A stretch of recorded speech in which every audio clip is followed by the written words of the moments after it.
Hello YouTube. In this gloomy weather with the tempest brewing outside, we're going to talk about depression.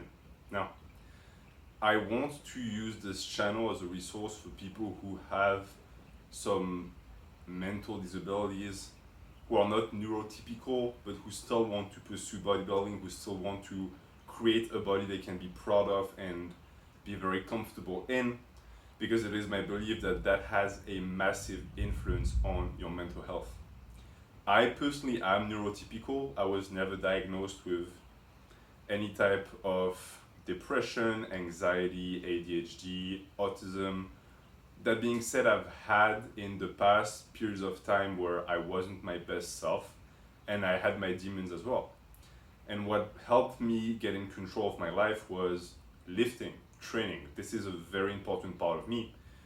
And it is something that at this point I can say with confidence I will be doing until I die, because I just cannot live without it. It is now just as important to me as breathing air or drinking water.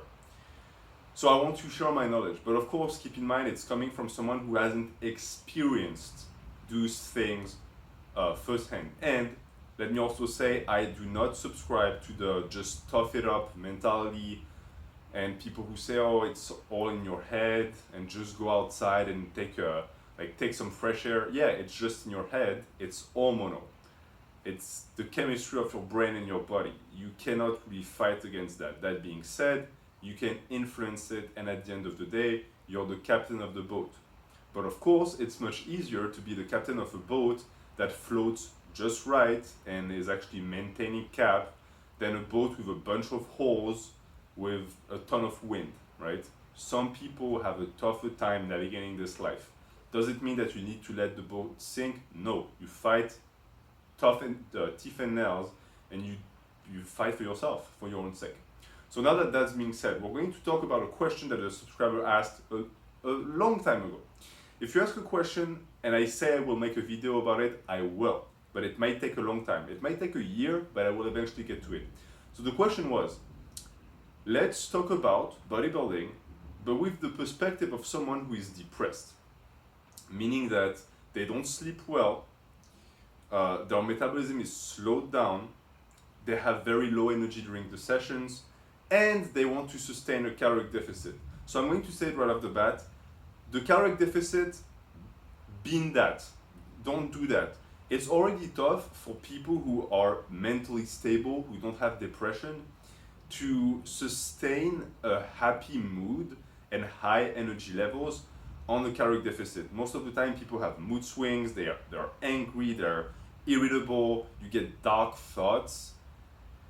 It's not good. Your body is not really super happy when you force it to run on empty. It wants those calories. So my advice if you're depressed, maintenance. I'm not saying bulk up, because bulking up is going to have its own set of issues.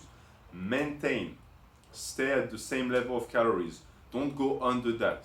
And you might say, well, I want to lose weight. Well, you have to play the game with a different mindset than most people. Why?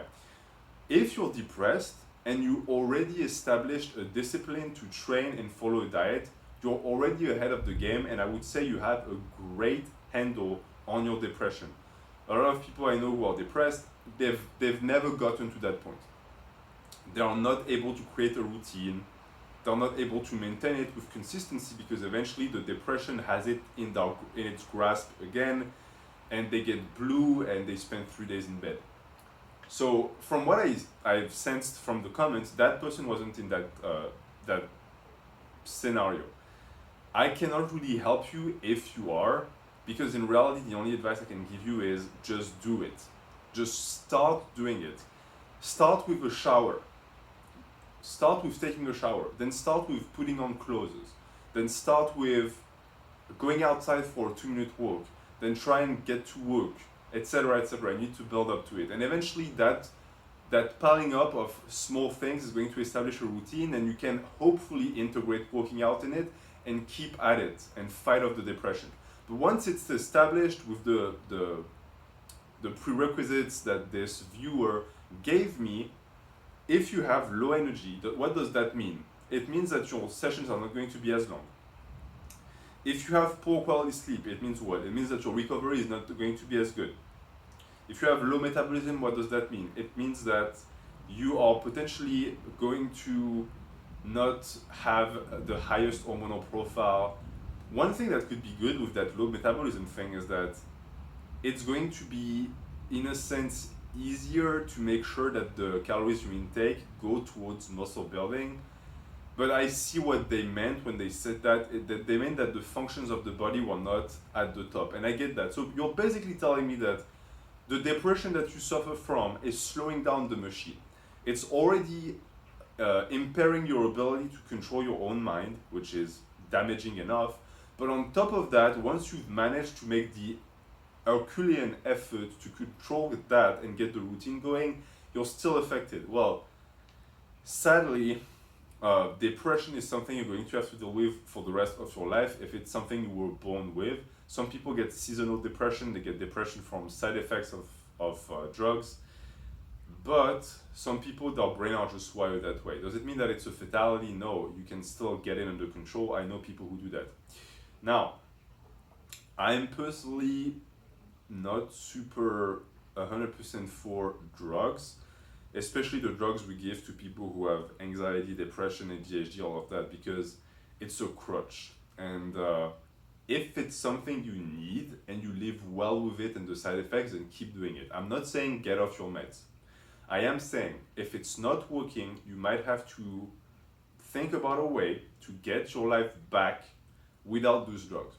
And I personally have someone very close to me who does that, and they've been doing that for years. It's tough, it's not going to be a walk in the park, but it's doable.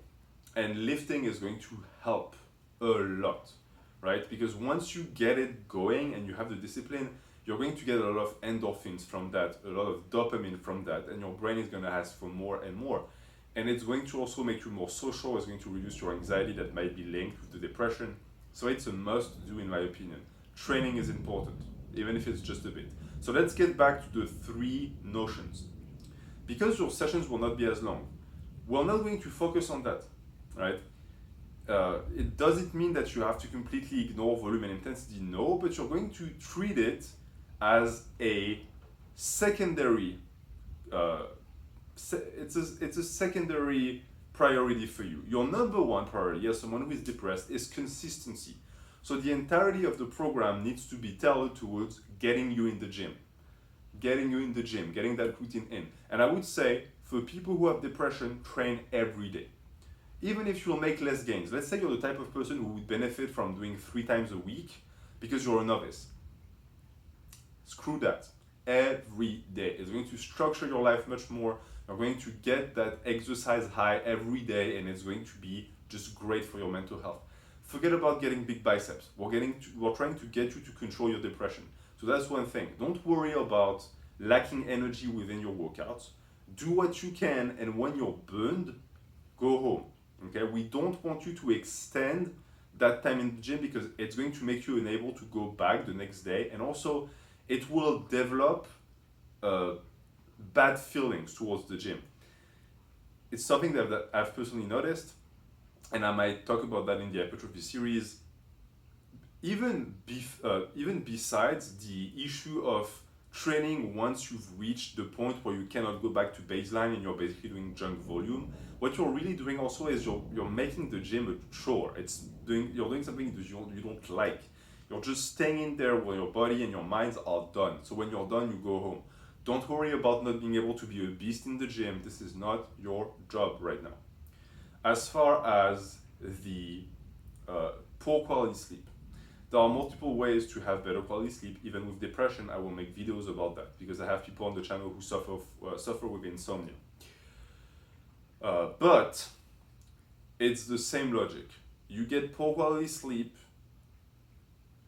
One, the training is going to help because you're going to fall asleep better, but a lot of people who say they have poor quality sleep, in reality, they mean that they sleep and they wake up, they don't feel rested. Well, you're going to have to deal with that variable, meaning that you're going to have to organize your training around the fact that you might not get all of the recovery aspects from sleeping as you would. So that has to be taken into consideration. Don't try and sleep more Don't try and fragment your sleep. Don't take sleeping pills. Just take it. It's the best advice I can give you. Just take it. And I say that, and you might think, okay, but you're just describing a process that leads to zero progression because I'm just going to do it, but I'm never going to progress. Well, the progression comes with the third point that I mentioned, the metabolism. It's slow now. It will be much faster in the future. And how do you get it faster? You do number one and number two. You get the sleep you can get with the quality you get, and you tailor the training towards being able to train every day. And once those two are finally sort of clicking, even if they're not perfect, you're going to accumulate training, you're going to get in on the right path, and your metabolism is going to pick up again. And once the metabolism picks up, guess what happens? Quality of sleep is going to increase, and quality of training is going to increase. Your recovery, your strength, everything. So you're going to feed into your metabolism that then is going to feed back into the number one and number two, which then feeds back into metabolism, etc., etc. It's a virtuous circle. Of course, if you don't manage to actually do things in the way I described, you overtrain, you schedule the sleep poorly, it's going to make the metabolism worse. So that's the name of the game right now. A lot of people do the opposite. People who don't have depression, you should focus mainly on boosting your ability to train and the recovery aspects in your life with your diet and sleep, because they're naturally going to make the metabolism better. So don't focus on the metabolism. Too many people think, oh, I have low T, etc. You don't care about that. For people with depression, it's the opposite, because the metabolism is going to dictate your state of mind and how healthy you feel. So you should focus on making that as great as possible and not the other way around. The other way around, your training, your lift numbers, the size of your biceps, who cares? We get you healthy first. Once you're healthy and you've gotten to the point where you might not be not depressed, because it might never happen, but you'll be at a 6 like every day, never less, and you'll never dip. You'll never get back to a 2, or if you get back to a 2, it's going to be for a day, and you're going to have the strength to rebound very quickly. Once we get you to a 6, and you have your mental illness under control, we can focus on making you a better bodybuilder, better powerlifter, whatever you want. But don't obsess over that. The number one important thing is getting this healthy, and then the rest will follow. Thank you for watching. I want to make more videos about that. So if you have questions about anxiety, about neurotic behaviors, about diet, about training, let me know, because it gives me inspiration to make these videos, and I want to be able to help you guys even though I'm not a professional. Thank you for watching. Have a good day.